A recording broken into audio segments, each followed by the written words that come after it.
यहाँ आपको एक अहम खबर से आगाह करें। बरतानिया के बाद फ्रांस में भी इमिग्रेंट्स के खिलाफ कवानीन मजीद सख्त किए जाने लगे। इमिग्रेशन कवानीन सख्त करने का बिल 186 के मुकाबले में 349 वोट से मंजूर कर लिया गया। खबर एजेंसी के मुताबिक फ्रांस के ऐवान ज़ेरी ने बिल मंजूर किया है, जिसके तहत मुल्क में इमिग्रेशन के कवानीन मजीद सख्त कर दिए जाएंगे। इमिग्रेशन कवानीन सख्त करने का बिल 186 के मुकाबले में 349 वोट से मंजूर कर लिया गया। खबर एजेंसी के मुताबिक फ्रांस की सेनेट पहले ही इमिग्रेशन कवानीन सख्त करने का बिल मंजूर कर चुकी है। वाज़ेह रहे कि इससे कबल भी बरतानवी हुकूमत की जानिब से बरतानिया में आने वालों की तादाद कम करने के लिए कवानीन मजीद सख्त करने का फैसला किया गया है।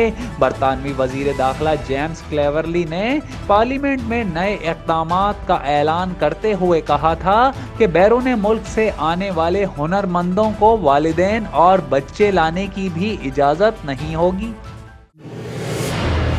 जियो सच के संग।